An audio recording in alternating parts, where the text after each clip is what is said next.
pasiruošęs, Lauryna? Jo. Pasiruošęs, gerai. Niekada labiau pasiruošę nebūsim, nei esam pasiruošę Tikrai, dabar. žinok. Kadangi vis tiek yra pirma tinklalaidė, kuri gali būti matoma, jeigu kalbėsim, tiesą pasakius dabar apie abi platformas, apie ir YouTube, ir Spotify, arba gali būti klausomos, tai jau čia skirtingai, kaip kam bus patogiau. Tai labas visiems tiems, kurie įsijungėt pirmąją tinklalaidę, pavadinimu, kodėl jie taip daro. Mano vardas yra Gintas ir jeigu labai trumpai apie save, tai aš visą savo gyvenimą praktiškai daugiau nieko ir nedariau, kaip tik kalbėjau. Tai buvo radio eteris, tai buvo renginiai, tai buvo kažkokie dalykai. Ir užbaigęs vieną etapą nusprendžiau, kad toliau reikia kalbėti, galbūt keičiasi kalbėjimo formos. Ir tinklalaidė, kodėl jie taip daro, pabandys paanalizuoti kiekvieną iš mūsų, mane, Lauryną, kaimyną, žmoną, vaiką, bendradarbį ir kad nebūtų jums neaišku, kas yra kitas žmogus, aš noriu jums pristatyti Lauryną, bet kas yra Laurynas, norėčiau, kad tu pasakytum pats Laurynai. Ok, tai aš esu Laurynas. Ką aš darau gyvenime, tai aš dirbu su žmonėmis, mane kartais vadina psichologų, kartais psichoterapeutų, jeigu taip tiksliai, tai kas aš esu gestalto psichoterapijos praktikas, tai gestaltas yra tokia psichoterapijos sritis, kada nors galėsim taip analizuoti, kas ir kodėl su tom kryptimi yra ateityje. Tai ką aš darau, aš dirbu terapinį darbą su žmonėmis individualiai, bei dirbu su poromis. Analizuoju jų santykius, padedu susitaikyti, padedu pagerinti santykius, kartais padedu išsiskirti, kai to reikia. Man labai įdomu. Aš dar noriu paklausti, kiek metų tu esi tame? Kiek metų tu dirbi šitą darbą su žmonėm? Reiktų paskaičiuoti, turbūt plius minus ten, žinai. Apie 8 jau artėjau prie to tokio apvalaus 10 metų skaičiaus. Ar būna žmonių, kurie, pavyzdžiui, kuriems tu, nes aš šiek tiek ties pasakysiu, nustebau, kai tu pasakai, kad tu kartais žmonėm padedi išsiskirti, žinai, nes matyt, kartais šita išeitis yra geresnė, ne? Ar nebūna taip, kad sutikęs po to mieste turi bėgti nuo žmogaus, kuriam padėjo išsiskirti, arba kaip tik apsikabina ir sako, ačiū Dievui? Žinok, ne, bet reguliariai metuose keletą kartų gaunu tokių didelių laiškų arba žinučių iš žmogaus, kuris yra antroji pusė mano kliento. Ir kartais taip terapija nutinka, kad terapija lankantis žmogus emociškai ir ta asmeninės brandos tuo klausimu auga, o jo antroji pusė neauga. Ir tai kartais priveda prie santykių griūties išsiskyrimo. Tai aš vis reguliariai gaunu iš antrųjų pusių, kurie į terapiją nesilanko, tokius laiškus, kaip aš sugadinau jų gyvenimą ir sugriovau jų santuoką, kuri buvo graži, santykius, kurie buvo gražus. Taip, karts nuo karto gaunu tokio šiek tiek. Ok, aš dar labai trumpai ir mes iš karto pereisim prie pirmo epizodo, kad nebūtų čia viskas apie mus ir taip toliau, bet aš noriu pasakyti, kad labai ilgai šiaip aš esu žmogus gyvenime, kuriam kyla labai daug klausimų ir tas, kuris yra linkęs overthinking, permastyti ir aš netgi, kad nuo to truputėlį pabėgčiau, prieš pusę metų pasidariau tatuiruotę, ant kurios yra parašyta nesureikšmink. Okay. Tokioje vietoje, kur nuolatos matosi, jeigu neilgos rankovės, žinai, nes aš buvau iš tų ir dar esu, nes čia yra toks ilgas kelias, kai tu mokais ten paleisti ir taip toliau, bet šita tinklalaidė atsirado būtent todėl ir būtent taip, kad aš labai seniai svajojau, kaip paprastas žmogus turi galimybę kalbėtis su žmogumi, kuris dirba su žmonėmis, tai šiuo atveju su tavim, Laurynai, nes tu esi psichoterapeutas, ir kad kiti žmonės to pokalbio klausydami galbūt galėtų pamatyti save, kažką išsinešti, kažką išmokti, suprast, kad nėra vienas, nes kai tu užsidarai su savo mintim, kartais atrodo, kad tau tik vienam tai pasaulyje yra, bet kai tu pradedi skaityti, domėtis, ieškoti informacijos, tu supranti, kad tu esi toks ne vienas. Tai vat jeigu bent vienam žmogui šita tinklalaidė rezonuos, ir jeigu bent vienas žmogus kažkaip atras save, aš savo asmeniškai išsikeltą mūsų tinklalaidės misiją galvosiu, kad jinai bus įvykdyta, žinai? Kai aš savo bandžiau atsakyti klausimą, kodėl aš tai darau, esu čia, filmuoju podcastą ir kokia viso to prasmė, tai man viena iš pagrindinių idėjų besisukanti mano galvoje yra tai, kad kalbant apie dalykus, kurie žmonėm yra svarbus, su šiuolaikiniam technologijom, tai yra internetu, socialinklais ir taip toliau, galima pasiekti daugiau žmonių, negu aš tai padarau savo terapiniam kabinete. Kiek tu per dieną pasieki žmonių? Įvairiai, bet tai bus... toks vidurkis. Tarkim, tai bus 6-8 žmonės, 2 poros paprastai. Tai bus vis tiek tiesiog keli žmonės. Iki 10, o šituo būdu, ką mes su tavim čia darom, mes galime pasiekti 1000. Labai gerai. Dar labai tokia trumpa priešistorija. Mes su Laurinu nesam seniai pažįstami ir tai man patinka, kad mes kažkaip gerai suvaibinom, porą kartų susitikom, pasižiūrėjom, sakom, darom, bandom važiuoti ir aš prieš filmuojant šitą pirmą epizodą, aš pagalvojau, kas mus sieja. Tai aš atradau kelis dalykus, kas mus sieja. Visų pirma, tai yra barzda. Taip. Nes mes abu esam barzdoti žmonės ir iš to, kaip mes savo barzdas liečiam, kaip tu lieti, kaip aš liečiu, aš matau, kad mums patinka turėti barzdą, žinai. Mes abu turim po 3 vaikus. Taip. Ne? Jo. Teisingai. Mes esam beveik bendraamžiai. Visiškai teisingai. Mes esam žemaičiai abu. Taip. Mes abu mėgstam tam tikrą gėrimą. Tai 5 punktus, kurie mus vienį atradau ir pagalvojau, kad to užtenka.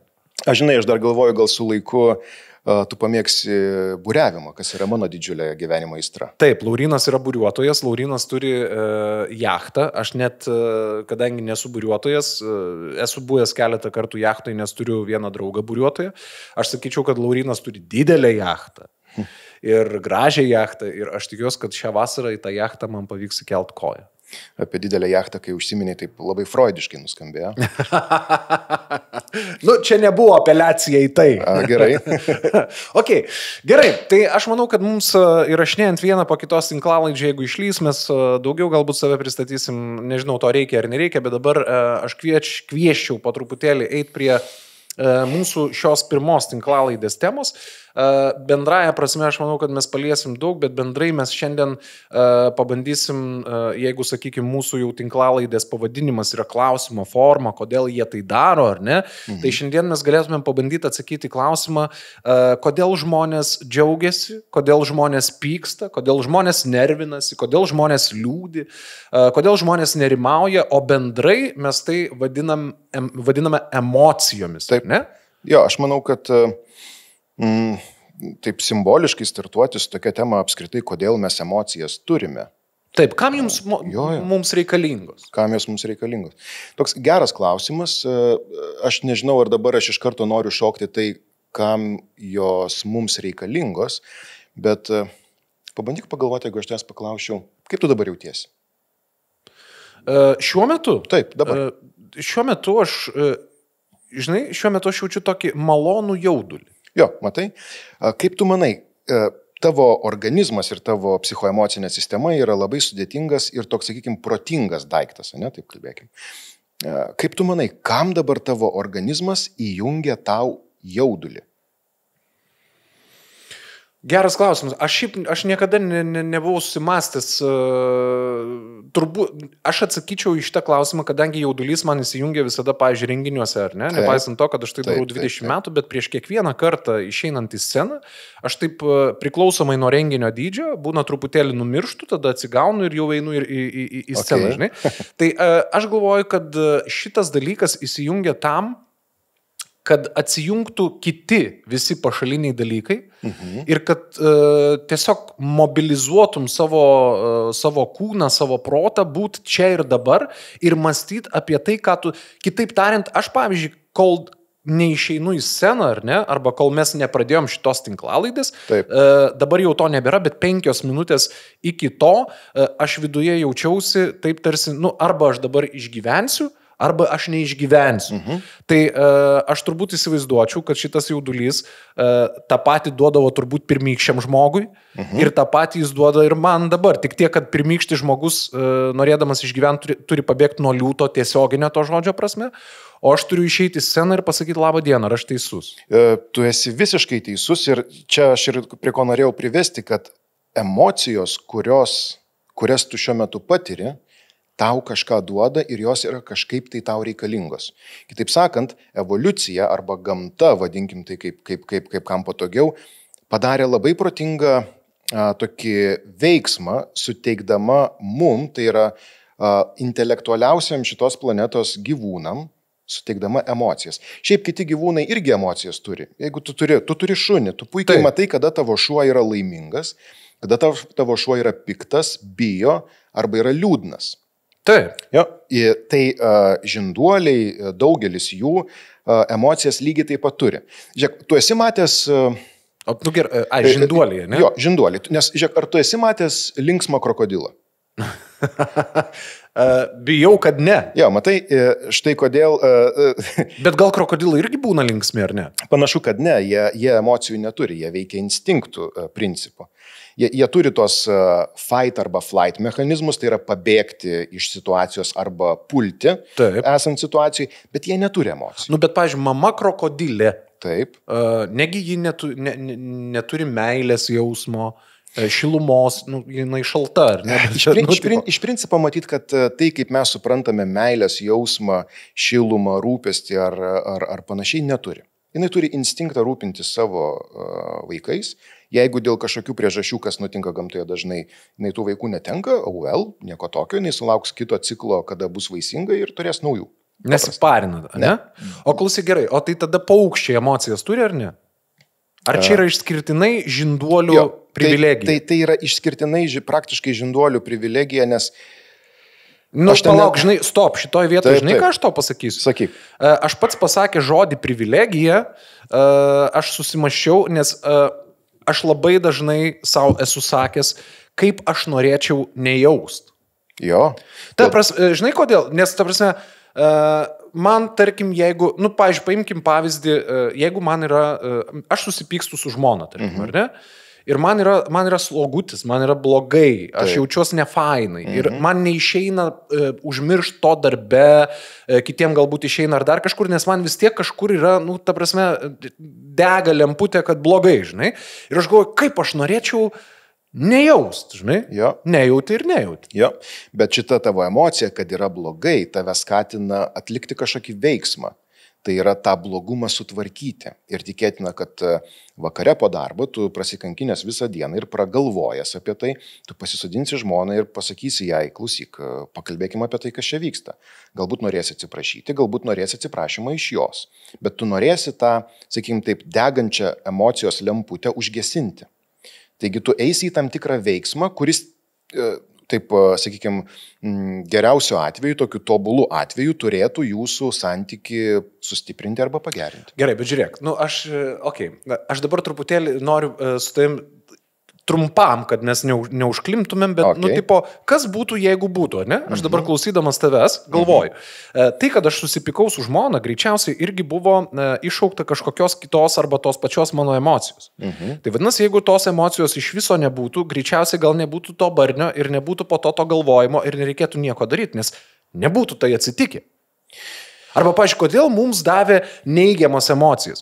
Liūdesį, stresą, nežinau, baimė ar yra emocija, baimė jau gal kažkas kito. Yra baimė, ne? Taip. Labai gerai, pavyzdžiui, ilgą laiką šitas podcastas neatsirado dėl to, kad aš, pavyzdžiui, turėjau baimę. Ar reikia, kam reikia, žiūrės, nežiūrės, žinai, ir taip toliau.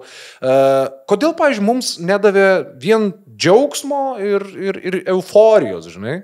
Todėl, kad vienas toks mano dabar besisukantis galvoje tau tiesus atsakymas, jeigu tu neturėtum baimės, tu čia dabar nesėdėtum, tu senai jau būtum negyvas.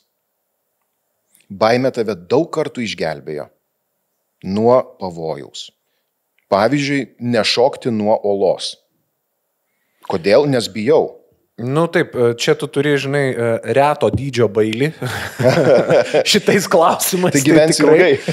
Ta prasme, gali būti, žinau, kad tikrai taip, nes aš tikrai bijau šokti nuo olos į vandenį, man kažkaip netrodo nice ir net nuo 50 como lieptelio man netrodo labai nice šokti, žinai. Ja. Tai, bet žiūrėk, bet jeigu mes kalbam apie šitas emocijas, ne, tada truputėlį grįžkim prie žemiškesnių dalykų. Ką žmogui su tom emocijom daryti, nes aš paimsiu paprastą pavyzdį, ar ne? Praeitą vasarą mes su šeima esam pietų Prancūzijoje, visi gerai leidžiam laiką, visi, net mano vaikai šoka nuo olos, aš nuo jos galų gale nušokau, taip. Bet man nebuvo malonu. Taip. Aš nušokau gal 2, gal 3 kartus dėl to, kad, vaikai ten tipo jau žiūri taip maždaug tėti, come on, žinai, žmona ten jau atvirų tekstų, žiūrėk, čia mūsų draugas šoka, tu nešoki, žinai. Ir aš tiesiog pajaučiau tokį spaudimą, tipo, kad aš esu visiškas loseris, jeigu nešoku. Ir aš turiu šokti, žinai. Aš nušokau, malonumo nepajaučiau ir aš net galiu pasakyti, kad pusdieniui aš buvau toks sudirgęs, toks susiparinęs, žinai, nes, man įsijungia dar kitos emocijos. Taip, kažkoks nusivylimas savim, galvojimas, kad kiti mato mane kaip molį kažkokį, žinai. Ir mes, jeigu aš teisingai, Laurinai, suprantu, mes esam emocijų maišas, kuris atsikelia ryte ir per visą dieną mes šiaip labai dažnai, ta prasme, turbūt kiekvienas žmogus per dieną išgyvena galybę emocijų. Tūkstančius. Taip. Taip. Ir būna vieni susitvarko, kiti ne. Ja, tai tavo šuolis nuo olos yra labai geras įrodymas, kad kadangi mes esame intelektualios būtybės, mes sugebame dirbti, tvarkytis ir kartais perlipti, jeigu reikia, savo įvairiausias emocijas. Mes galime netrenkti žmogui, kai labai to norime. Mes galime nešaukti ant žmogaus, kai labai to norime. Ne? Mes galime padaryti kažką, ko bijome. Ir tai mes galime vadinti tokiu kartais išėjimų iš savo komforto zonos. Jeigu tu nebūtum keliavęs, tau nebūtų reikėję šokti nuo olos ir tokiu būdu tu būtum likęs savo komforto zonoje. Kadangi tu keliavai, matydarai įvairiausius dalykus ir tai yra vienas iš būdų, kaip mes apskritai grūdiname save ir, kaip čia pasakyti, tą emocijų raumenį stipriname. Kitaip sakant, reguliariai išeiti iš savo komforto zonos yra būtina. Reguliariai nušokti nuo olos saugiai yra būtina tam, kad komforto zona plėstusi. Tokiu būdu gyvenime apskritai komforto atsirastų gerokai daugiau. Jeigu aš klysiu jau į kitą temą, tu mane pratemk. Aš žinoma tą padarysiu. Už ausų atgal, ar ne? Bet, pavyzdžiui, tai okei. Ar gali būti taip, kad žmogus ilgainiui tampa priklausomas nuo tam tikrų emocijų? Ir taip, ir ne. Ir taip, ir ne. Čia matyti tikrai šiek tiek į kitą temą lendam. Žinai, faktas yra tas, kad malonu yra jausti malonias emocijas. O tai, kas malonu, norisi kartoti.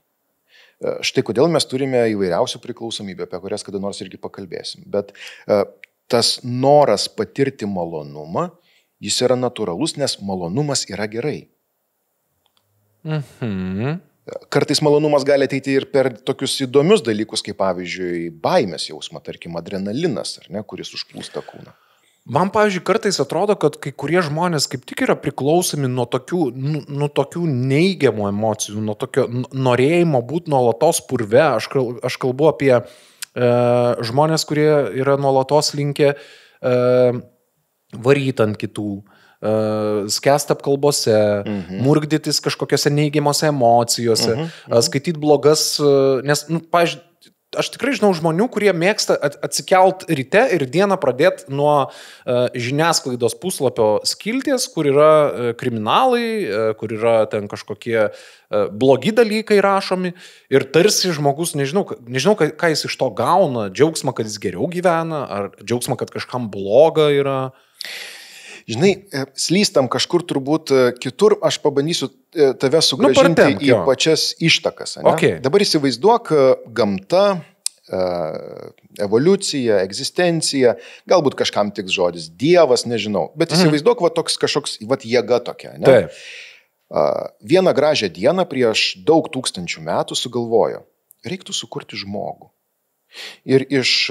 Neturėjimo ką veikti. Jo, ten, žinai, iš tam, taip, žinai, taip, ir iš tam tikros primatų rūšies prasidėjo evoliucija to pirmojo, to homo sapiens, ne, ten buvo dar toks neandertalietis, buvo homo sapiens, yra liktais genetinių įrodymų, kad neandertaliečiai su homo sapiens kryžminosi ir taip toliau, bet neandertaliečiai išnyko, homo sapiens gyvena šio žemėje vis dar, ne? Dabar ta jėga, kurdama žmogų, galvoja, ko jam reiktų, kad jis išgyventų ir kaip rūšis klestėtų. Ir toks, žinai, duokim jam baimės jausmą, nes tai padės. Negalėjo iškartuoti pinigų tiesiog. Internetą, pinigų. Jo, internetą, pinigų, gražių panų, jachtų, vandenynus gražius jau panašu buvo davęs, žinai. Ko daugiau žmogui reikia šilumos, žinai. Klausyk, bet tu žinai, aš manau, kad dabar, kai tu tą sakai, mes visą tai sukūrėme vedami emocijų. Sakai? Nes, jo, bet žiūrėk, aš grįžtu. Gerai, grįžk, jo. Ir tada, va, jeigu taip įsivaizduotum tą jėgą, taip galvo, ko jam reikėtų? Duosiu jam baimės, nes baimė padės jam susilaikyti nuo pavojaus, išvengti pavojaus. Ko reikia dar? Reikia gal pykčio, o kam tas pyktis? Pyktis, agresija padės jam kovoti arba daryti tam tikrus kasdienius dalykus. Gerai, ko reikia dar? Reikia meilės, aistros, nes kaip be jos jie dauginsis. Tada reikia liūdesio. O kam tas liūdesys? Tam, kad tas padaras, kai jam kažkas nepavyksta, sustotų ir pergalvotų, kas įvyko, suvirškintų situaciją. Duokim jam ir kokį nors ten, nežinau, pasišlikštėjimą. O kam pasišlikštėjimas? Tam, kad kai jis prerijose keliaus ir ras nugaišusi gyvūną, kad jo nevalgytų, nes jis prastai kvepia ir blogai atrodo. Tam, kad jis valgytų tai, kas yra patrauklu, kas skaniai kvepia, kas atrodo. Šito panašu mano šuniui neįdėjo. Ja. Kitaip sakant, ką aš bandau pasakyti, dar toks buvo toks psichologas Robert Plutchik, jisai sukūrė tą vadinamą emocijų ratą. Jisai sudėjo, kad mes turime berods 120 kažkiek emocijų. Ir 120 emocijų. Jo. Ir jis padarė tą darbą, taip labai gražiai susistemizavo visas jas. Ir žinai, žiūrinti visą tą jo darbą, matosi labai aiškiai, kad evoliucija emocijas mums davė tam, kad mes galėtumėm pilnai funkcionuoti, išgyventi, daugintis, atlikti savo kasdienius dalykus ir taip toliau. Ir kiekviena emocija, kurią tu, aš ir visi kiti patiriame, mums yra be galo reikalingos. Netgi tokios emocijos kaip liūdesys, netgi tokios emocijos kaip baimė.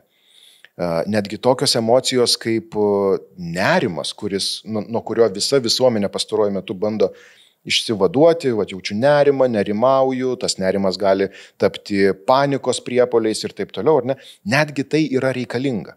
Kaip bebūtų, taip paradoksalu, absoliučiai kiekviena emocija mums yra be galo svarbi. Gerai, aš sutinku, bet man yra tada iš karto toks kaip žemiečiui klausimas. Ne? Taip. Tas, kas ten bebūtų, kuris čia, žinai, šitą gražią pasaką, kurią perskaitai, kuris čia krovė tų emocijų, tada Robertas suskaičiavo, kad 120. Kokia yra tikimybė, kad jis jų mums įdėjo vienodus kiekius? Arba kitaip aš pasuksiu klausimą, sakykime, kodėl tada staiga atsitinka taip, kad kažkurios emocijos žmoguje pradeda imti viršų. Aš kalbu apie tai, pavyzdžiui, kad kodėl viršų pradeda imti liūdesys, nerimas, baimė. O ką tu turi omeny, sakydamas, ima viršų? Pyktis. Kad žmogus yra daug dažniau liūdnas nei linksmas, pavyzdžiui, ar ne? Kaip tu tai matuoji? Aš ne. Pavyzdžiui, laiko prasme gali pamatuoti. Prisimink vakar dieną. Taip. Kad ir tu pats, ar ne? Taip. Ir pagalvok, pavyzdžiui, kiek tu ten, nežinau, 8 darbo valandos, kiek laiko iš jų tu jauteis laimingas, kiek piktas, kiek liūdnas, kiek susinervinęs, kiek bijantis. Tu žinai, aš manau, būtų sunku įvertinti, bet aš galvoju, kad aš puikiai žinau, kad kai man liūdna, gali būti labai liūdna, bet nepaisant to, kad aš tikrai liūdžiu, aš žinau, kad tai baigsis. tai yra dabarties kažkokios situacijos procesas.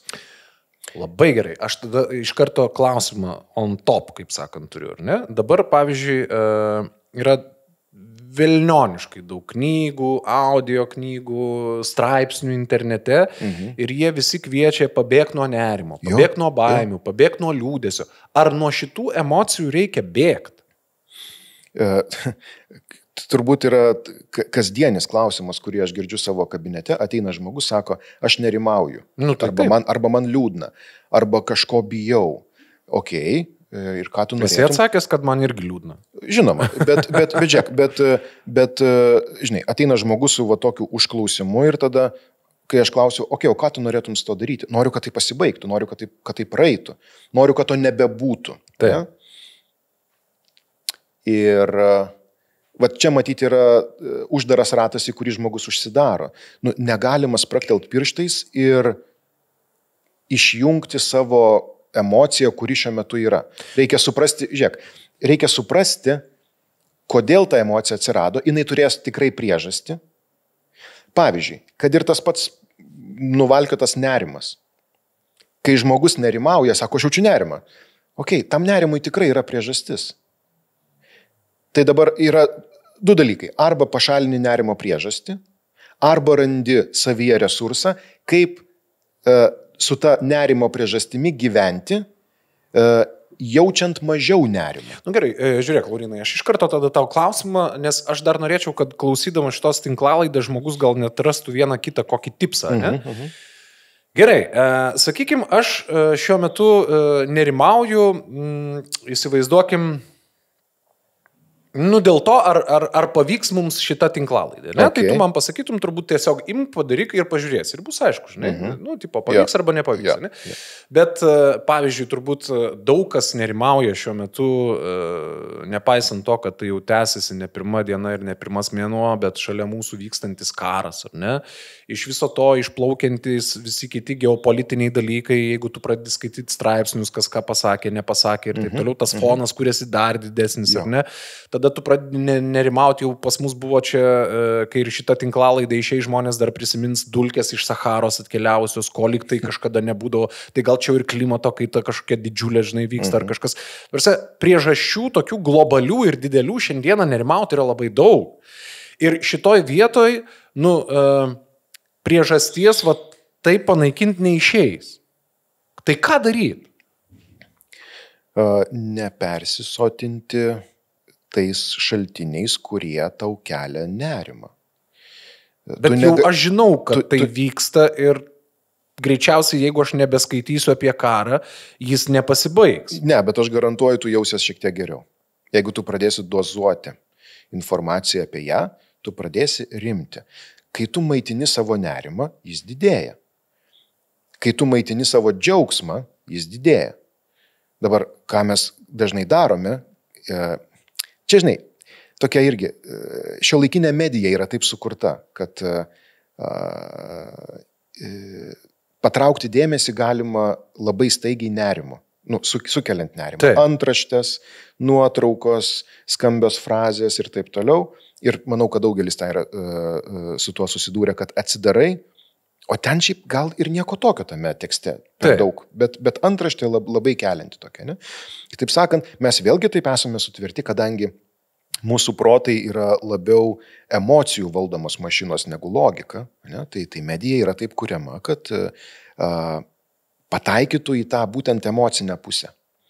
Ir aš dar norėčiau grįžti ir šalia to klausimo turėti vieną į ne per senus laikus, 2-3 metai atgal pandemija ir niekas nesakė to lyg ir daryti, jeigu aš dabar gerai prisimenu, bet tiesiog medijoje buvo parodyta, kaip žmonės nei iš jo, nei iš to pradėjo pirkti grikius. Grikius ir ten viską, žinai. Ir aš tikrai pažinau žmonių, kurie irgi nuvažiavo, prisipirko pilną bagažinę grikių ir visų dalykų. Ir aš tai čia buvo grikių pardavėjų sąmokslas. Gali būti, žinau, bet aš šį pagalvojau, tai vadinasi baimė ir nerimas, jos gali būti tokios stiprios emocijos, kad jos tiesiog kažkaip atjungia net protą, ar kaip? Proto mums niekas neatjungia, bet tai yra stiprus dirgikliai, kuriems dažnai negalime atsispirti. Aš nesu marketingistas, bet tai, kiek suprantu ir kiek bendrauju su marketingistais, vienas iš geriausių būdų, kaip patraukti dėmesį, tai yra arba gąsdinti, arba džiuginti. Klausyk, tai mums dabar tu turi sugalvot kaip psichoterapeutas, ką mes naudosim, kad žmonės žiūrėtų, nes mes norim, kad žiūrėtų. Tai turim arba gąsdint, arba džiugint. Aš manau, kad mes galime pasakyti, kad jeigu nežiūrėsit mūsų podcastų, tai jūsų gyvenimas bus prarastas. Ir tu tai sakai žmonėms, kurių gyvenimas ir šiaip yra prarastas, nes jie nuo ryto iki vakaro skrolina ten, žinai, atsisėdė. Okay. Yeah, bet, žiūrėk, mes taip, žinai, nuėjom į tą nerimo tokio, matyt, natūraliai, nes tai tikrai labai dažna yra emocija, bet pabandyk pagalvoti, o kiek daug tų emocijų yra. Ir dabar pažiūrėk, dar kitas momentas, toks labiau kultūrinis aspektas, ne? Tai yra, jeigu žmogaus paklausi, kaip laikaisi, kaip jautiesi, kokį dažnai atsakymą gausi, normaliai. Normaliai arba, pusė velnio. Šitas žodis, pavyzdžiui, pas mane kabinete yra uždraustas. Kuris? Normaliai. Kodėl? Nes man jis nieko nesako. Taip. Kai tu sakai, normaliai. Bet žinai ką, aš norėjau tau replikuoti ir netgi prieštarauti, kai tu sakai, kad mes turim daug emocijų ir taip toliau, bet aš, pavyzdžiui, net nuo vaikystės prisimenu ir dabar, ta prasme, žmonės tarsi visada savo savijautą sutalpina į dvi emocijas. Kai tu paklausi, kaip tu, džiaugiuosi, kaip tu, liūdžiu. Gerai, blogai, normaliai. Gerai, blogai, normaliai dar jo. Normaliai toks, iš vis neaišku, kokia čia emocija, žinai. Ir viskas, ir niekas ten nesigilina, žinai. Ar čia nerimas, ar čia nenerimas, ar čia dar kažkas, žinai. Gal mes net pažįstam savo emocijų, žinai. Mes su tavimi, aišku, dar esam pakankamai jauni, bet tuo pačiu ir jau pakankamai seni tam, kad tu prisimintum, kad tavo vaikystėje ir paauglystėje ir gali būti, kad netgi tam tikrą tavo jaunystės dalį, kas, maždaug ten po paauglystės einantis procesas, ne? Dabar jau toks pas tave prasidėjęs brandos toks labiau, ne? Tai mes esam pakankamai seni, kad prisimintumėm, kad mums apie emocijas niekas nekalbėjo. Mūsų niekas nemokė. Kaip vaikų arba paauglių, kad kas yra emocijos, ką su jomis daryti ir taip toliau. Aš atvirkščiai. Palabiškai, aš dar noriu, žinai, priešingai, dažnai tėvai visiškai nesąmoningai darydavo dalykus, kurie mum moko nejausti arba nesuprasti emocijos. Ką ir norėjau antrinti. Jo, kad toks, pavyzdžiui, pavyzdys, mažas vaikas bėgioja lauke, nukrenta, nusibalnoja kelius, ne? Jisai verkia, ateina tėtis mama, jį pakelia ir ką jisai daro? Arba darydavo, pavyzdžiui, mūsų laikais, tai sako, taigi viskas gerai, neverk, nieko čia baisaus. Ką kitaip sakant, tėtis arba mama daro vaikui, siunčia signalą, kad aš geriau žinau, kaip tu jautiesi, tau neskauda. Aš dar tik pridėčiau šitoje vietoje ir važiuojam toliau, kad tai jeigu dar pasako, kad nieko baisaus, tai dar aš sakyčiau nieko, bet berniukų atveju tai dažnai dar būdavo, kad vyrai neverkia. Oi, tai čia toks jau kur, žinai. Taip labai, žinoma. Jo, tik po to. Neverk, vyragi neverkia, žinai. Taip, ką sakydavo mergaitėm, aš nežinau, bet šitą aš labai gerai prisimenu, kad visi dėdės, tetos, močiutės ten. Jo. Ir kas vyksta dabar iš to, ką aš žinau, tai darželiuose, pradinėse klasėse, mokyklose vaikai yra mokomi emocijų. Vaikai yra mokomi suprasti, kaip aš dabar jaučiuosi, kokia dabar pas mane emocija, ar galbūt aš nekantrauju, o galbūt aš laimingas, o galbūt aš turiu smalsumą kažkokiu tai, žinai, klausimu, o gal aš kažko bijau, o gal aš dar kažkas tai vyksta, gal aš pykstu ir tą emociją išreikšti, vėlgi civilizuotai, tinkamai, žinai, nelaikyti jos savyje, nes vėlgi kur yra viena iš problemų. Mes, taip sakyčiau, žmonės, ne mes su tavim, bet žmonės, taip suabsoliutinsiu, ko šiaip negalima daryti, bet pabandysiu. Žmonės dažnai nesuprasdami, kaip jaučiasi, negali atliepti tam poreikiui, ko emocija iš jo nori ir reikalauja. Kitaip sakant, kai tu nori valgyti, tu pavalgai, tokie fiziniai pojūčiai. Kai tu nori sisiuko, tu gali kurį laiką tą signalą, kad tau reikia sisiuko, paignoruoti, bet ateis laikas, kai tu nebegalėsi to ignoruoti. Tai arba įvyks savaime, arba tu turėsi patenkintą poreikį nueiti ten, kur galima tai padaryti. Okay? Su emocijom yra taip pat. Emocija tokia duoda, žinai, signaliuką. Žiūrėk, vyksta tas. Ir žmogus arba nesupranta, kad ta emocija yra, arba ją ignoruoja. Ir tada, žinai, taip, prasuksiu į priekį ten kažkiek tais metų ir taip toliau, staiga jis pabunda vidury nakties išmuštas prakaito su pulsu 200, ištiktas panikos priepuolio. Ir sako, iš kur? Viskas mano gyvenime buvo gerai. Nu, bet rimtai, iš kur? Jo, o iš to, kad metų metais tu nekreipiai dėmesio į tai, kas su tavimi vyksta ir tai kaip tu jautiesi. Gerai, aš labai praktinį dalyką. Kalbėkim apie, nežinau, baimę, nerimą, ar ne, su kuriuo aš dabar susiduriu. Va šiuo metu, ne, aš susiduria vienas iš mano vaikų, jam yra 10 metų. Taip. Jis yra šiaip toks, jautrus vaikas, sakykime, arba bent jau vaikas iš mano 3 turimų labiausiai išreiškintis emocijas. Puiku, labai gerai. Bent kažkas šeimoje turi tai daryti. Jo, ir šiuo metu, pavyzdžiui, jis išgyvena tokį etapą, kai, tarkim, mes ten turim tokį serialą, kurį kartu pažiūrim, bet tas serialas ten kartais būna, ten yra apie gydytojus. Serialas, ten kartais atsitinka kažkokių skaudžių dalykų, kažkas gal numiršta, kažkas va čia prieš porą serijų buvo ten kažkoks šaulys paėmęs įkaitai, žinai. Ir vaikas tiesiog po to paprasčiausiai bijo miegoti. Man kaip tėčiui po visos dienos darbų ir reikalų atsigulus lovą, paskaičius išjungus šviesą ir jau beveik primigus, kai prasiveria miegamo duris ir tu girdi tėtį, bijau miegoti arba mama, bijau miegoti, man pirma emocija, kuri kyla pyktis ir mintise prasisuka, tai viskas, nuo rytojos nebežiūrėsim jokių filmų, nieko išjungiu tik toks, kad čia nesąmonė, nes aš žinau, kas tai yra, nes tai reiškia, kad jis norės miegoti pas mus lovai, tai reiškia, kad aš arba žmona turi išeiti arba į jo lovą, arba kažkur ant sofos, nes 3 jau yra nepatogu ir užsisuka toks ratas, visi neišsimiega. Jeigu galvoja apie rytojus reikalus. Aš dabar tai pagaunu, kad tuo metu tame miegamajame įsijungia viena emocija, tai yra vaiko baimė, vaiko nerimas, kažkoks bijojimas kažko, būti vienam savo kambarį, užsuka kalną tėvų emocijų. Taip. Ir kartais mes išsiskirstom, žinai, tipo, tai okei, tai čia miegok su mama, aš išeinu, žinai, ir visa, bet kartais būna, žinai, būna visko. Tai kaip tokiu atveju man elgtis su savo vaiku? Nes man norėtųsi pasakyti, nuo rytojus nebežiūrim serialo, aš tau atjungiu telefoną ir kai pradėsim nebebijot vienas miegot, grįšim prie reikalų. Bet tai yra turbūt nesąmonė. Visiškai, dėl to, kad, ne visiškai, bet tu labai gerai reflektuoji, sakydamas, kad tavo šitie sprendimai ateina iš tavo frustracijos ir susinervinimo ir pykčio. Taip, nes man nepatogu. Jo. Dabar tu iš savo pykčio pozicijos nori išspręsti savo vaiko nerimo klausimą. Ir išgirs, ką aš tau bandau pasakyti. Aš suprantu, kad aš nesprendžiu jo savo problemą. Ne tik tai, pykdamas tu bandai, arba, tavie sukyla, taip, psichoterapiškais terminais agresija, iš šitos pozicijos tu bandai išspręsti tokią jautrią vaiko būseną kaip jo baimė. Kaip aš turėčiau prie jos prieiti? Pabandyk pagalvoti, o ko tuo momentu tavo vaikui reikia. Greičiausiai jam reikia saugumo jausmo, ramybės jausmo, šilumos, tokio, žinai, tėvų švelnumo.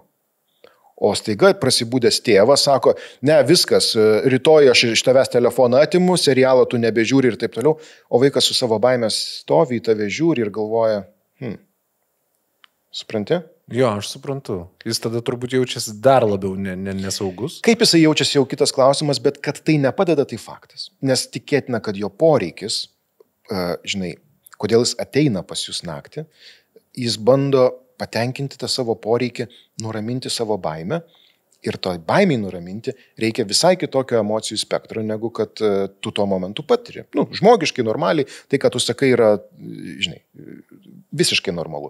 Bet tiesiog tu ne iš tos pozicijos ateini. Taip, dabar tai kalbu ir galvoju, kad šiek tiek nueit nuo galbūt asmeninių tokių, žinai, dalykų. Jo, viskas tvarko, čia tiesiog.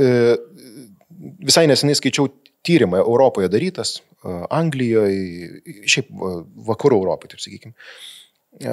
Taip, suabsoliutinant, jo išvados yra tokios. 80% moksleivių eidami į mokyklą patiria nerimą. 80% mokytojų eidami į mokyklą patiria nerimą.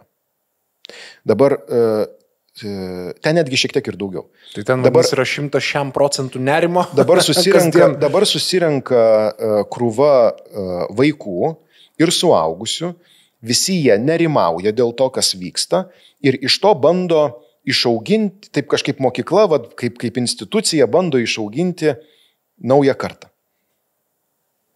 Nuskamba ne kaip. Labai blogai skamba. O ką daryti? Žinai, jeigu aš turėčiau atsakymą į šitą klausimą, aš dabar su taim nesėdėčiau. Aš sėdėčiau kur nors po palme, kur nors tikrai taip ir su dar didesnė jachta ir visko kito. Nu, bet gerai, ta prasme, tu vis tiek turi žinoti, tu esi psichoterapeutas. Aš, pavyzdžiui, įsivaizduoju, kad iš vis psichoterapeutai... Man patinka šitas klausimas, žinok. Kad jie niekada... Ne klausimas šitą poziciją. Tu vis tiek turi žinoti, tu esi psichoterapeutas. Nes aš manau, kad aš, pavyzdžiui, iš vis galvoju, kad dabar čia sakau pusiau su bairiu, žinai, bet aš manau, kad iš vis psichoterapeutai turbūt jie niekada neliūdi, niekada nesiparina, niekada nesinervina. Jie tokie chill visada, žinai, nes jie žino, kaip išjungti tos dalykus. Nu, arba kaip greit paliūdėti, žinai. Ja. Toks, žinai, greit paliūdim. Tu žinai, tai yra visiškai netiesa. Žmonės, kurie lankosi psichoterapijoje, su laiku tą supranta, kad jų terapeutas ar terapeutė yra žmogus,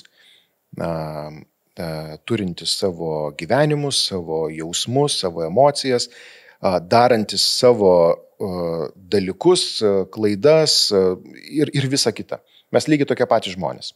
Mes galbūt... Irgi jaučiat liūdės? Tu įsivaizduoji? Wow. Ir pykti, ir daug įvairiausių kitokių dalykų. Mes galbūt tik kuo skiriamės, kad dažniausiai mes sugebame suprasti, kas su mumis vyksta ir tada mes galime daugiau arba mažiau rinktis, ką su to norime daryti. Bet, žinai, dėja mano, terapeutai irgi lygiai taip pat yra traumuoti žmonės. Trauma beje toks žodis, toks jisai labai etiketę dedantis, bet, sakykim, taip turintis savo patirčių žmonės, kaip ir visi kiti. Tai galiu pasakyti ir nuo savęs, ir nuo visų kitų. Klausyk, Laurinai, mes dar prie tų emocijų bendrai, ne? Grįžtant, aš dabar galvoju, nes aš taip perbėgau tokias tam tikrus dalykus, kuriuos tikrai galima pritaikyti, nes yra sakoma, kad, yra, pavyzdžiui, vaikų, kurie sako, jo, kaip faina, tavo tėtis toks linksmas, nes mūsų labai dažnai jis būna liūdnas arba piktas, žinai, arba mes taip kalbam apie, pavyzdžiui, bendradarbius, kad tas visada piktas, žinai, prie jo geriau neid, žinai. Ir dabar įsivaizduokim, kad mūsų šitos laidos, mūsų pokalbio klausosi žmogus, kuris, taip tikrai yra toks, pagauna save, kad jis yra kažkiem tokiam, nežinau, tokiam liūdesį, žinai, melancholijoje, gal piktas dažnai, gal grubus būna su aplinka. Ir jis tarsi ir supranta, kad tai nėra gerai, sakykim, kad jam pačiam tai yra sunku, bet jis kažkaip, neturi jokio atspirties taško, kaip bent pabandyti iš to išjudėti. Ar mes jam ką nors galėtumėm patarti, ar nelabai? Žinoma, tai mes vadiname, ar yra resurso tvarkytis su būsena, kurioje aš dabar esu. Aš kartais galiu savo pasakyti, kad man blogai, liūdna, pavyzdžiui, aš pergyvenu dėl kažko ir neturiu resurso su tuo tvarkytis. Ką aš reiškia tada darau? Nieko. Stengiuosi nedaryti nieko.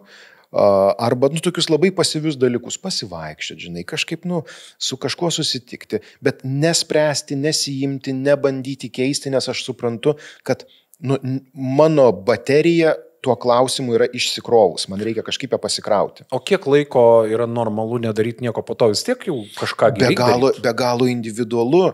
Žinai, aš pamenu, prieš keletą metų šeimoje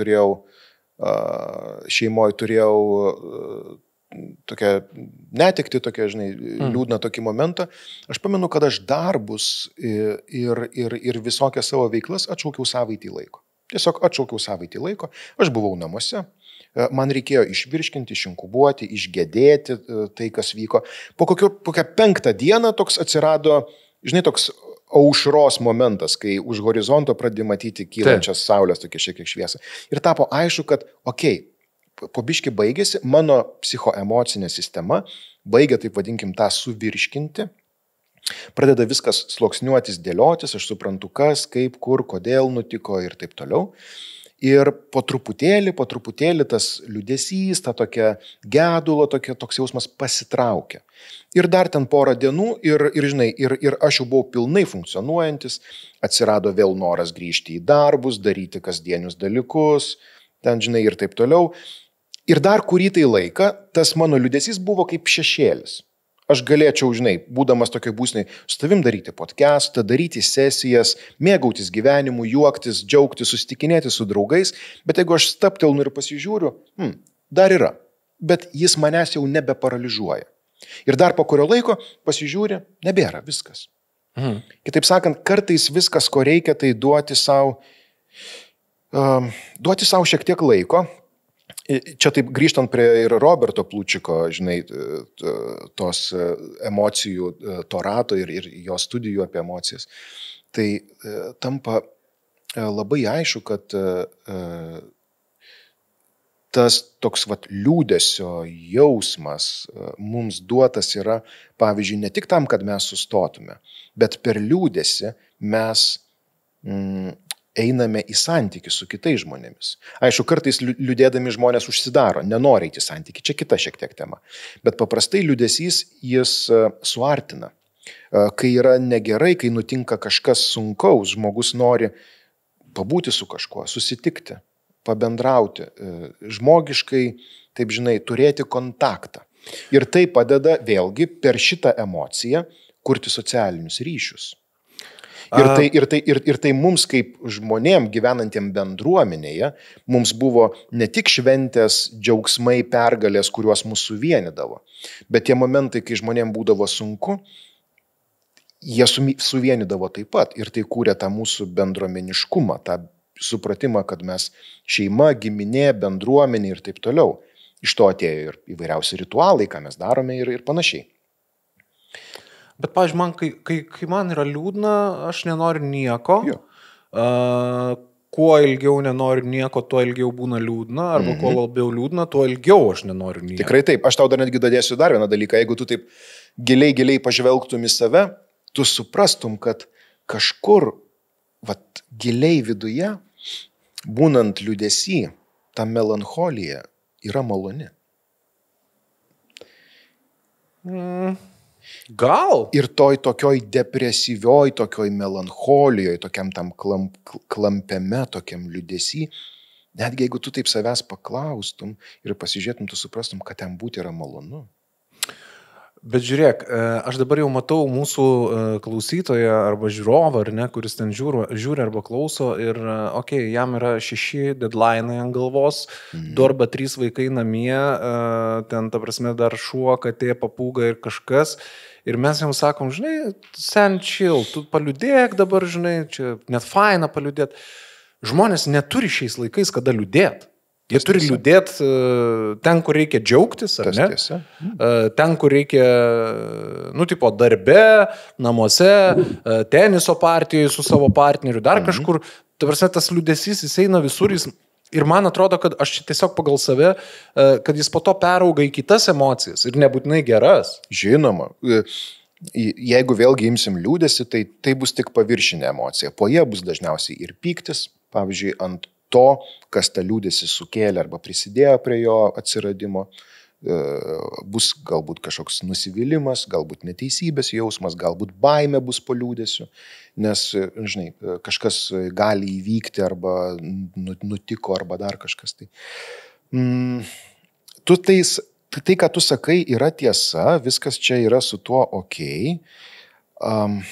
Dabar, žinai, nes supranti, ką aš noriu pasakyti, man tarsi atrodo, kad šitos emocijos, tai yra, tarkim, ten liūdesys, baimė ir taip toliau, jos yra tokios, kur kažkaip aš nesu matęs, žinai, žmogaus, kuris paskambintų draugui ir sakytų, sveikas, žinok, noriu papasakot, koks vakar buvau 5 minutės laimingas, žinai.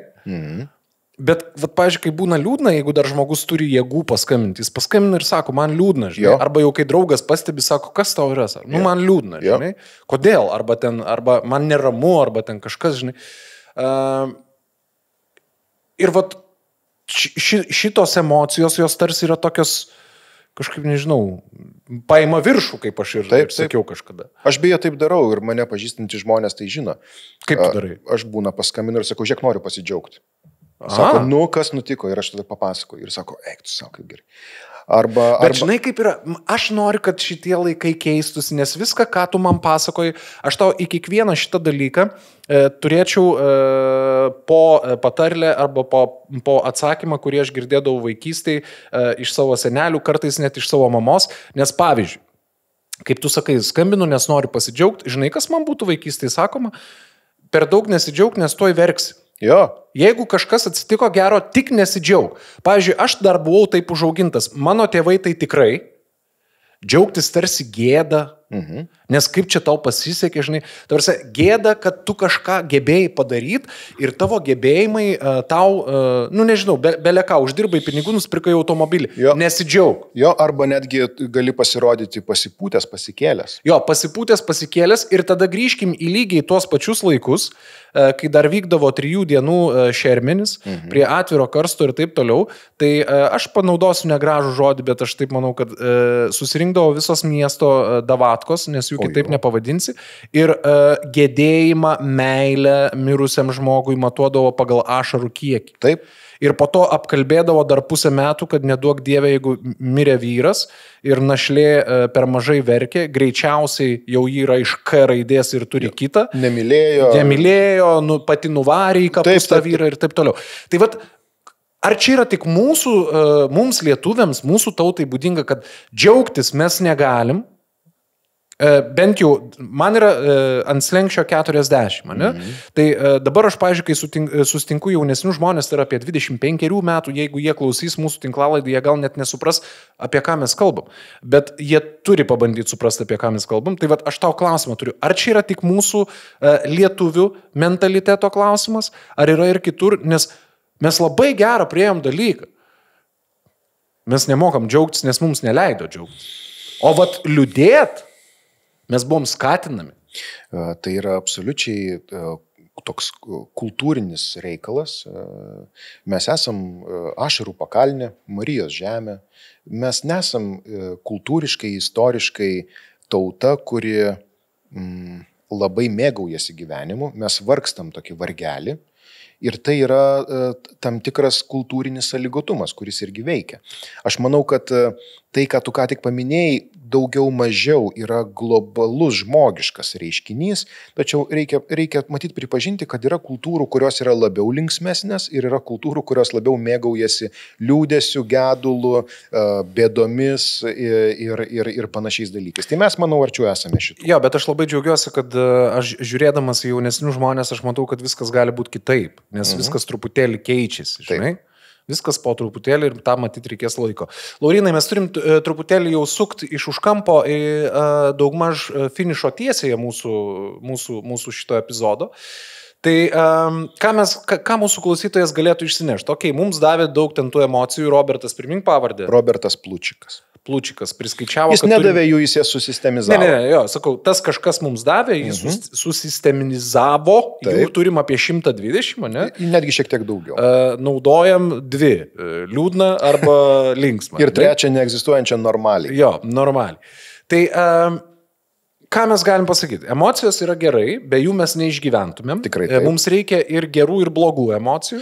Aš netgi nedėčiau šitos etiketės gerų, blogų, visos jos geros. Mums reikia malonių ir nemalonių emocijų. Bet gerai, dabar aš tave noriu tada pastatyti, pabūktų toks, žinai, emocijų kulinaras.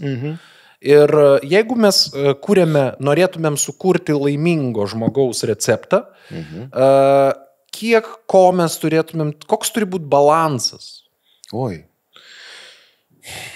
Kaip žmogui atrast, kaip atrast? Bet tu supranti, žiūrėk, tu dar kažkur, man atrodo, ir klausai mūsų pokalbio metu, jeigu aš neklystu, aš nežinau, ar atsakiau, bet dar gal užfiksuosiu. Ar mums visiems duotos yra vienodai tų emocijų? Tai atsakymas yra taip. Taip kaip mums visiems yra duoti vienodi organų rinkiniai, taip mums yra duoti vienodi emocijų rinkiniai, nes be jų žmogaus rūšis, žmogus būtų netoks. Esi matęs filmą Skrydis virš gegutės lizdo? Taip. Ane? Tai kadaise, ten 50 metais ir šiek tiek vėliau, psichiatrija taikė ypatingai sunkiem ir paprastai tokiam jau labai patologiniam ir pavojingiam visuomeniai pacientam taikydavo tokią procedūrą kaip lobotomija. Prapjaudavo, jeigu aš neklystu, čia priekinės smegenų dalies, nežinau kaip jinai tiksliai vadinasi, ten padarydavo smegenyse tam tikrą įpjovimą. Ką lobotomija padarydavo, tai yra išjungdavo visas žmogaus emocijas.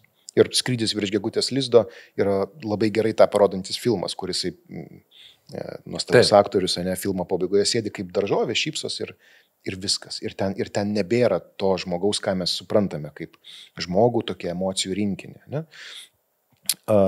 Tai emocijos visos mums yra reikalingos. Dabar, kad būtum laimingas, ką reikia mokėti daryti arba taip ugdyti savyje, tai reiškia, kad pirmiausia suprasti, ką aš dabar jaučiu. Emocijas mes galime suprasti ir per savo kūną. Pavyzdžiui, kai tu bijai, tavo kūnas tau sako, kad tu bijai. Kai tu jaudinės, tavo kūnas sako, kad tu jaudinės. Kai tu myli, tavo kūnas irgi sako, kad tu myli. Žiūrėdamas į žmogų, kurio tu nepažįsti, pirmą kartą matai žmogų. Ir tarkim, tas žmogus yra liūdnas. Tu jį pirmą kartą matai. Ar tu iš jo kūno gali pasakyti, kad jis yra liūdnas? Gal. Tikrai taip, negal. Jo kūno kalba sakys, kad jis liūdnas. Jo kūno pozicija, jo veido išraiška, jo akis, galbūt bus ašaros, kas yra liūdesio išraiškos, toks kūniškas būdas. O lygiai taip pat tu matai nepažįstamą žmogų ir tu supranti, kad jis yra agresyvus. Iš ko tu supranti? Tu matai iš jo kūno kalbos. Tie įgūdžiai mums yra po oda. Ne? Ką tai reiškia, kad vėl grįšiu, kad suprasti, kas su manimi vyksta, ką aš dabar jaučiu, jeigu neina taip suprasti, pasižiūrėti savo kūną, tai reikia treniruoti. Ne? Tada mokėti savo emocijas išreikšti, kas vėlgi kalbėjau, taip, kiek žinau, darželiuose, mokyklose jau tai yra, vaikai yra to mokomi, išreikšti savo pyktį civilizuotai. Nes žinai, jau klausti, jeigu aš pykstu, tai ką man apriekti žmoną ir kad būtų geriau, ar kaip? Ne, tai kaip tu galėtum tai išreikšti neapriekdamas arba nemuždamas jos? Toks labai pageidautina būtų. Taip, ne? Labai paprastas toks pavyzdys. Trečias dalykas, reikia mokėti emocijas tam tikrų metų užgniaužti. Su mintimi, kad aš jas atleisiu šiek tiek vėliau. Ir šito beje moko sporto psichologija.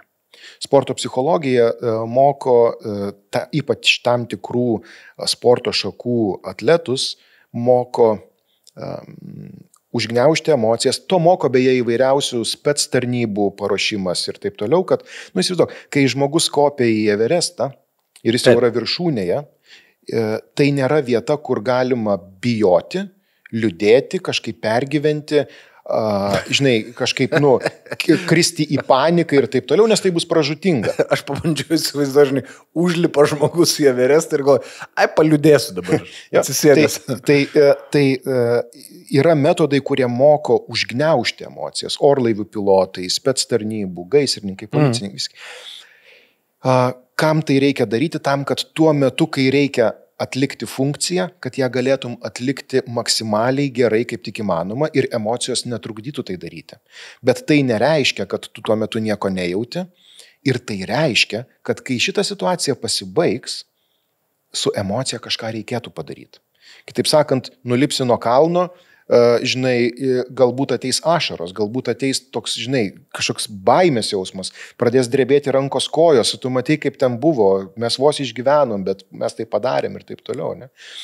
Tai tų emocijų gali atsirasti ir tada, nebijoti jų išreikšti ir taip toliau, bet jeigu tu esi kažkokiam verslo susitikime ir tu be galo pyksti ant kolegos, ant oponento, ant kliento, ant dar kažko, galbūt tai nėra ta pati geriausia vieta, kur reikia pradėti rėkti ir keiktis ir iš ko neveikti žmogų. Matyt, kad tai bus, konstruktyviau tą emociją užgniaužti, labiau būti toj vietoje konstruktyvių, diplomatiškų. Vėliau ką su tuo darysi, jau kitas klausimas, bet užgniaužti emocijas irgi reikia. Su mintimi, kad jas po to atleisi. Aš jau taip visai pabaigai noriu paklausti tavęs. Ar aš esu teisus, kad visų pirma nes aš čia kalbu iš savo patirties. Visų pirma, reikia, kad ir kaip kartais bebūtų sunku suvokti, kad tu esi, tarkim, suaugęs žmogus, ar ne, ir tu esi pats atsakingas didžiąją dalimi už tai, kaip tu gyveni. Tai pripažinti yra labai neretai sunku, nes, ta prasme, nes nieks kits nepadės, ar ne? Taip. Ir kai tu pats savo tą pripažįsti, tu tiesiog pradedi ieškoti kelių ir išeičių, kaip susitvarkyti su tam tikra emocija. Pavyzdžiui, jeigu tu pastebi, kad tu esi liūdnas ir, nežinau, prasiėjimas parku, aš netgi rekomenduočiau didžiausiam bambekliui, kuris dabar klauso mūsų, ir pabandyk bent kartą. Šiek į parką arba kažkur ir praeik. Taip. Pusvalandį, Taip. gerų greitų žingsnių, Taip. 20 minučių. Pamatysi, kaip yra geriau. Taip. Bet tą reikia... Aš dar kartą, žinai, nes aš buvo gyvenime toks etapas, kai aš mėgdavau truputėlį pamanipuliuot, dėl to aš dabar galiu apie tai kalbėti. Dėl to, kad liūdnas žmogus, arba bent jau labai akivaizdžiai parodantis liūdėsi kitiems žmogus, jis gali gauti tam tikrus dalykus daug greičiau nei to neparodydam. Tai yra vaikiška, tai yra kvaila, tai yra nefaina, tai yra gėda, galų gale po to, kai tu supranti. Bet dėl to aš, pavyzdžiui, labai atsargiai kartais žiūriu žmogų, kuris taip liūdi ir man kartais atrodo, galvoju, pala, ar čia nėra, kažkai tik tai spektakliuko, nes gali būti, kad tau tai yra patogu.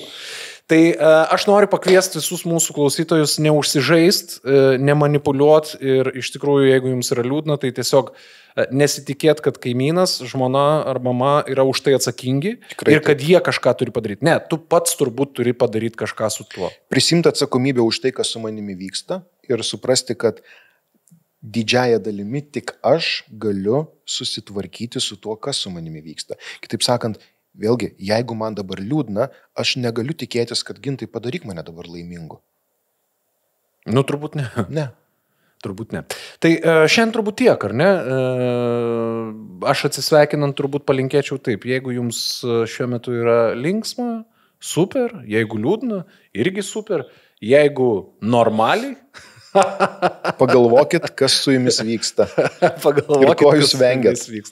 Jo, tai Laurynas Narbutas, dar galiu pavardę pasakyti, psichoterapeutas, buriuotojas, barzdotas žmogus. Šiandien buvo pokalbėje su manim. Mūsų tinklalaidė, kodėl jie taip daro. Pirmas epizodas. Labai ačiū visiems tiems, kurie žiūrit, tie, kurie klausot. Jeigu paklausysit antrą, tai bus irgi faina. Ačiū tau, Gintai. Ačiū tau ir iki kitų. Visa.